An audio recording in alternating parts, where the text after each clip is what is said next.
79 ஆண்டுகளுக்கு முன் இதே நாள் விடியலுக்காக விழித்து கொண்டிருந்த இந்தியா. நடந்தது என்ன, அன்று நடந்த அந்த சுவாரஸ்ய நிகழ்வுகள் பற்றியும் நம்ம விளக்கமாக பார்க்க போகிறோம்.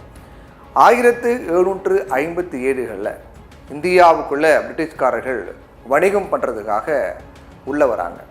அப்படி உள்ளே வந்து அவங்க என்ன பண்ணுறாங்க, பிரிட்டிஷ் கிழக்கிந்திய கம்பெனி அப்படிங்கிற ஒரு நிறுவனத்தை உருவாக்குறாங்க. அவங்க நாட்டில் தயார் செய்யப்பட்ட பல பொருட்களை இந்தியாவுக்கு கொண்டு வந்து விற்பனை பண்ணுறாங்க. அவங்க நாட்டில் உற்பத்தி செய்யப்பட்டது, தயாரிக்கப்பட்ட பொருட்கள் எல்லாத்தையும் இந்தியாவுக்கு கொண்டு வந்து அதுதான் நீங்கள் வாங்கணும் அப்படின்னு கட்டாயப்படுத்துகிறாங்க. இது கொஞ்சம் கொஞ்சமாக இவர்கள் இந்தியாவையே கைப்பற்றி 1858 இந்தியாவை பிரிட்டிஷ் அரசின் காலனி நாடாக மாற்றி ஆட்சி செய்ய ஆரம்பிக்கிறாங்க. இந்தியர்களை அடிமைகளாக பயன்படுத்துகிறாங்க. இதனால் எழுந்த அந்த கிளர்ச்சியால் இந்தியர்களுக்கு சுதந்திர தாகம் அப்படிங்கிறது பிறந்தது. இந்தியா சுதந்திரம் அடைய பலர் போராட்டம் நடத்தி இந்தியா 1947 விடுதலை அடைந்தது. அன்று முதல் இன்று வரை இந்தியா ஒரு ஜனநாயக நாடாக செயல்பட்டு வருகிறது. இந்திய வரலாற்றில் 1947 அப்படிங்கிறது மறக்க முடியாத ஒரு ஆண்டு. 1945 பிரிட்டனில் நடைபெற்ற பொது தேர்தலில் தொழிலாளர் கட்சி ஆட்சி பிடிக்கிறாங்க. ஆட்சியில் அமர்ந்த உடனே என்ன பண்ணுறாங்க, இந்தியா உள்ளிட்ட காலனி நாடுகளுக்கு சுதந்திரம் வழங்கப்படும் அப்படின்னு அவங்க அறிவிக்கிறாங்க. இதுதான் பல ஆண்டுகளாக இந்தியா எதிர்பார்த்து காத்து கொண்டிருந்த ஒரு அறிவிப்பு. தொடர்ச்சியாக இந்தியாவினுடைய கடைசி வைஸ்ராயாக மவுண்ட் பேட்டன் 1947 பிப்ரவரியில் நியமிக்கப்பட்டார். அதுக்கு பிறகு இந்திய சுதந்திர சட்டம் 1947 படி 2 இறையாண்மையுள்ள நாடுகள் அப்படிங்கிறது முடிவாகி 1947 ஜூலை 18 பிரிட்டன் நாடாளுமன்றத்தில் அதற்கு ஒப்புதலும் பெறப்பட்டது. இது மிக முக்கியமான ஒரு நிகழ்வாக பார்க்கப்படுகிறது. சுதந்திரத்துக்கு முதல் கட்டமாக இது பார்க்கப்பட்டது. ஆகஸ்ட் 14 பாகிஸ்தானுக்கும் 15 இந்தியாவுக்கும் சுதந்திரம் கொடுக்கலாம் அப்படின்னு முடிவு செய்யப்பட்டது. 2 நாடுகளுக்கும் இடையிலான சர்வதேச எல்லைகளை நிர்ணயம் செய்வதற்காக, இந்தியா பாகிஸ்தான் இடையிலான சர்வதேச எல்லைகளை நிர்ணயம் செய்வதற்காக சர் சிரில் ராட்லிப் தலைமையில் 1947 ஆண்டு ஆகஸ்ட் 17 அன்னைக்கு எல்லை ஆணையம் நிறுவப்பட்டது. அவர்தான் இந்தியா பாகிஸ்தான் எல்லைக்கோட்டை நிர்ணயித்தவர். சுதந்திர இந்தியாவின் முதல் வைஸ்ராயாக மவுண்ட் பேட்டன் 1948 ஜூன் 21 வரைக்கும் நீடித்தார். இந்தியா சுதந்திரம் அடைந்தாலும் 1950 ஜனவரி 26 வரைக்கும் பிரிட்டிஷ் ஆட்சி முழுமையாக நீக்கப்படலை. பிரிட்டிஷ் அரசினுடைய அடையாளங்களே பின்பற்றப்பட்டது இந்தியாவில். ஏன்னா டொமினியன் அந்தஸ்தில் தான் இந்தியா இருந்தது. அதாவது பிரிட்டிஷ் ஆட்சியின் கீழ் இருக்கக்கூடிய ஒரு நாடாக தான் இந்தியா இருக்குது. சுதந்திரம் பெற்றாலும் கூட பிரிட்டிஷ் ஆட்சியின் கீழ் இருக்கக்கூடிய ஒரு நாடாக தான் இந்தியா இருந்தது. அப்போ இந்தியா சுதந்திரம் அடைந்த பிறகு அமைந்த அரசாங்கம் புதிய அரசமைப்பு சட்டத்தை உருவாக்குறாங்க. அரசமைப்பு சட்டம் ஏற்றுக்கொள்ளப்பட்டு 1950 ஜனவரி 26 நடைமுறைக்கு வந்தது. அன்று முதல் இந்தியா தனித்த இறையாண்மையுள்ள குடியரசு நாடாக உருவெடுத்தது. அதன் பிறகு இந்தியாவில் இருந்து பிரிட்டிஷ் அடையாளங்கள் முழுமையாக அகற்றப்பட்டது. பிரிட்டிஷாரும் முழுவதுமாக இந்தியாவை விட்டு பிரிட்டனுக்கு இடம்பெயர்ந்தாங்க. இதில் மிக முக்கியமான சில விஷயங்கள் குறிப்பிட்டு சொல்லணும் அப்படின்னா, 1911 ஆண்டு நோபல் பரிசு பெற்ற ரவீந்திரநாத் தாகூரால் இயற்றப்பட்ட பரோதோ பாக்யோ பிதாதா அப்படிங்கிற பாடல் தான் ஜனகண மன அப்படின்னு பெயர் மாற்றப்பட்டது. இந்த பாடல் ஜனகண மன பெயர் மாற்றப்பட்ட 24 ஜனவரி 1950 அன்னைக்கு இந்திய அரசியல் நிர்ணய சபையால் தேசிய கீதமாக ஏற்றுக்கொள்ளப்பட்டது. 2வது மிக முக்கியமான விஷயங்கள் பார்க்கோம் அப்படின்னா, இந்திய தேசிய கொடி 1906 ஆகஸ்ட் 7 அன்னைக்கு கொல்கத்தாவில் இருக்கக்கூடிய பார்த்திபாகன் சதுக்கத்தில் ஏற்றப்பட்டது. இந்தியாவின் தேசிய கொடியின் முதல் வடிவம் 1921 சுதந்திர போராட்ட வீரர் பிங்களி வெங்கையாவால் வடிவமைக்கப்பட்டது.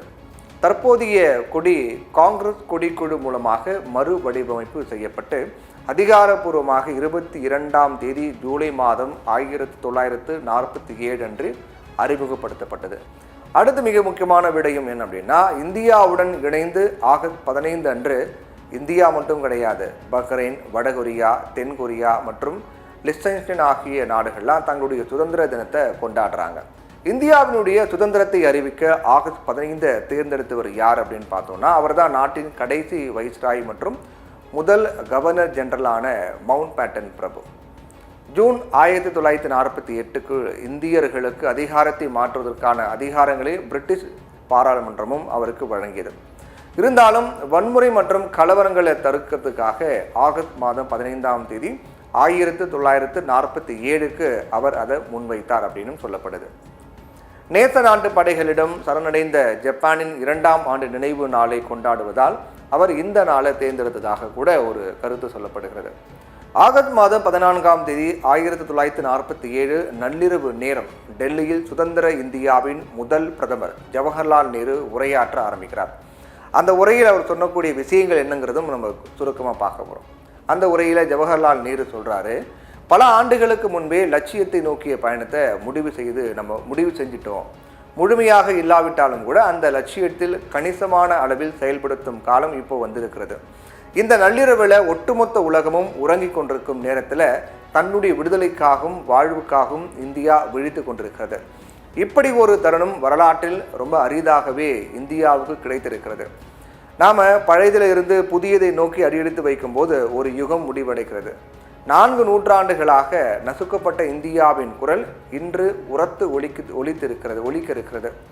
இந்த அற்புதமான தருணத்தில் இந்தியாவுக்கும் அதன் மக்களுக்கும் சேவை செய்வதற்கு அர்ப்பணிப்புடன் உறுதிமொழி எடுப்பது பொருத்தமானது. வரலாற்றின் விடியலில் இந்தியா தன்னுடைய முடிவில்லாத தேடலை ஆரம்பிச்சிருக்கிறது. இன்றுடன் நமது மோசமான காலகட்டம் முடிவடைகிறது. இந்தியா மீண்டும் தன்னை கண்டுகொண்டது. இன்று நாம் கொண்டாடக்கூடிய வெற்றி அப்படிங்கிறது எதிர்காலத்தில் நமக்கு கிடைக்க போகக்கூடிய வெற்றிகளுக்கும் சாதனைகளுக்குமான முதல் படி. கடந்த காலத்தில் ஏராளமான வழிகளையும் வேதனைகளையும் தாங்கிக் கொண்டோம். அந்த வழிகளில் சில இப்போதும் தொடர்ந்தாலும் கடந்த காலம் முடிந்து விட்டது. இப்போது நம்பிக்கை அளிக்கக்கூடிய எதிர்காலம் நம்மை வரவேற்கிறது.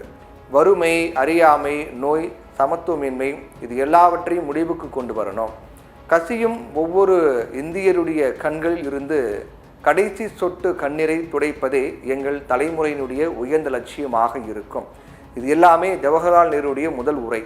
தொடர்ந்து அந்த உரையில் ஒருவேளை அது எங்களால் சாத்தியப்படாமல் போகலாம், ஆனால் சாத்தியப்படும் நாள் வரை இந்த கடமை நிறைவடையாது. என் அருமை இந்தியர்களே, எங்களோடு இந்த பயணத்தில் ஒன்று சேருங்கள். தன் குழந்தைகளை பாதுகாக்க இந்திய தாய் துணிந்து விட்டார். நமது கனவுகளை நனவாக்க நாம் உழைக்க வேண்டும், கடினமாக உழைக்க வேண்டும். அந்த கனவுகள் இந்தியாவுக்கானவை மட்டும் கிடையாது, உலகத்துக்கானவை. நாம் ஒரு சிறந்த நாட்டின் குடிமக்கள். நாம் அனைவரும் எந்த மதத்தை சேர்ந்தவராக இருந்தாலும் சம உரிமைகள், சம சலுகைகள், சம கடமைகளை கொண்ட இந்தியாவின் குழந்தைகள். வகுப்புவாதத்தையோ குறுகிய மனப்பான்மையோ நாம் ஊக்குவிக்க முடியாது. ஏன்னா சிந்தனையிலோ செயலிலோ குறுகிய மனமுடைய மக்களை கொண்ட தேசம் சிறந்ததாக இருக்க முடியாது. அமைதி, ஜனநாயகம், சுதந்திரம் ஆகியவற்றை மேம்படுத்துவதில் உறுதியாக இருப்போம். உலக நாடுகளுக்கு நாம் அளவற்ற மகிழ்ச்சியையும் நன்றியையும் கடத்துவோம். தேச சேவைக்கு நம்மை அர்ப்பணிப்போம். ஜெய்ஹிந்த் அப்படின்னு ஜவஹர்லால் நேரு இந்த உரையில் இது எல்லாமே குறிப்பிட்டார். இப்படியாக அன்று இதே நாள் நடந்த நிகழ்வுகள் நாம் ஒவ்வொரு முறையும் ஒவ்வொரு ஆண்டும் கடைபிடித்து வரக்கூடிய இந்த நடைமுறைகள் எல்லாமே உருவானது ஒவ்வொன்றும் ஒரு சிறப்பு மிக்கதாக இருக்கிறது என்பதில் மாற்று கருத்து கிடையாது.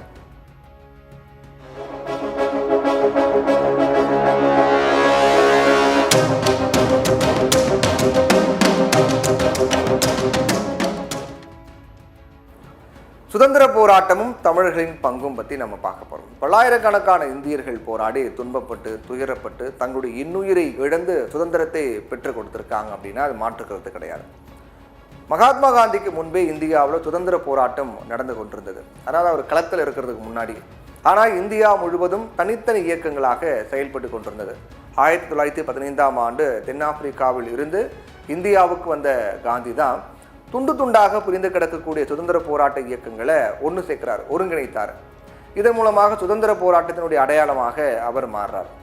உலகம் எங்கும் அந்நியர்களின் ஆட்சியை அகற்றுவதற்கு வன்முறை வழியை தேர்ந்தெடுத்த போது ஆங்கிலேயர் ஆட்சியை அகற்றுவதற்கு அகிம்சை வழியை காந்தி தேர்ந்தெடுத்தார். அப்படிங்கிறது தான் உலக அளவில் முக்கியத்துவம் பெற்றதாக இருந்தது. அதனாலே தான் தனித்துவத்துடன் உலகம் கொண்டாடும் தலைவராகவும் இன்றளவும் இருக்கார் மகாத்மா காந்தி.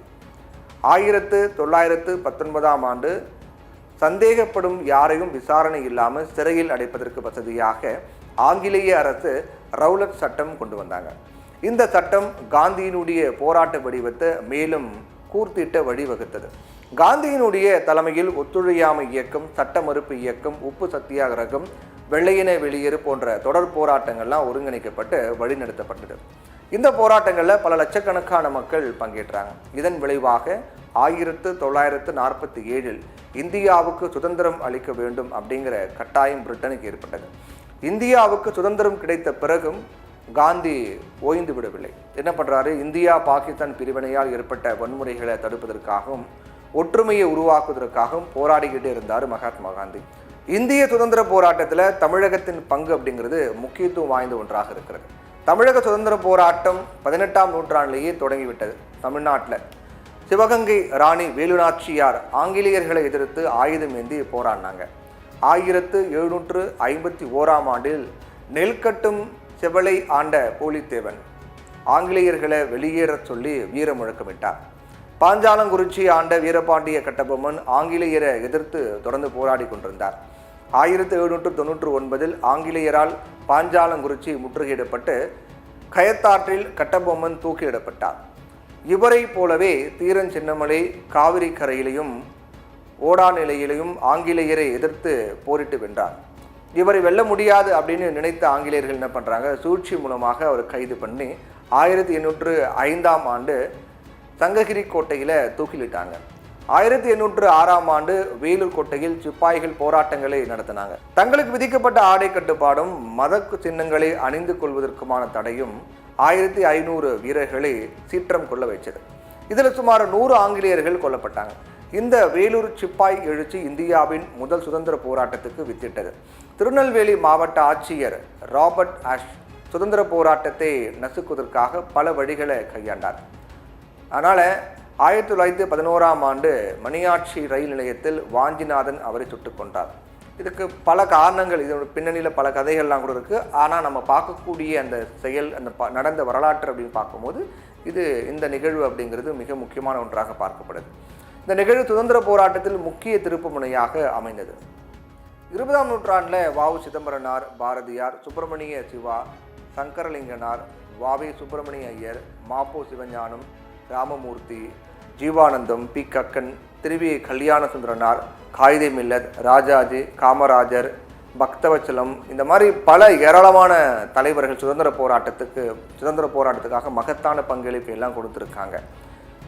இந்த மாதிரி பாரதியாருடைய சுதேசி மித்திரன், இந்தியா போன்ற பத்திரிகைகள் மக்களிடையே விழிப்புணர்வை ஏற்படுத்தியது. 1932ஆம் ஆண்டு சுதந்திர போராட்டத்தில் தேசிய கொடியை ஏந்தி சென்ற திருப்பூர் குமரன் ஆங்கிலேய காவலர்களால் தாக்கப்பட்டு உயிரிழந்தார். கொடிக்காத்த குமரன் மிக முக்கியமாக நம்ம போற்றப்பட வேண்டிய ஒரு மாபெரும் தலைவர்.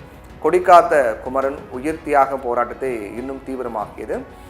மாணவர்கள், தொழிலாளர்கள், விவசாயிகள், கலைஞர்கள், பெண்கள் என அனைவரும் ஒன்றிணைந்து ஆங்கிலேயருக்கு எதிராக போராடி சுதந்திரத்தை பெற்றாங்க அப்படிங்கிறது மாற்றுக்கருத்து கிடையாது. அதிலும் வ.உ. சிதம்பரம் பிள்ளை செக்கெழுத்த செம்மல் அப்படின்னும் போது அவருடைய அந்த மகத்தான பங்களிப்புங்கிறது என்றென்றும் போற்றக்கூடியது, மறக்க முடியாத ஒன்று. போற்றக்கூடிய மிகப்பெரிய தலைவர்களை அவரும் ஒருத்தர். இப்படி பல தலைவர்கள் தமிழ்நாட்டில் இருந்து நம்ம நாட்டு சுதந்திரத்துக்காக குரல் கொடுத்துருக்காங்க அப்படிங்கிறதுல மாற்று கருத்து கிடையாது. அவங்களுடைய நிலவையும் அவருடைய செயலையும் தியாகத்தையும் நினைவையும் நம்ம போற்ற வேண்டியது நம்முடைய ஒவ்வொருடைய கடமை அப்படிங்கிறதுல மாற்று கருத்து கிடையாது.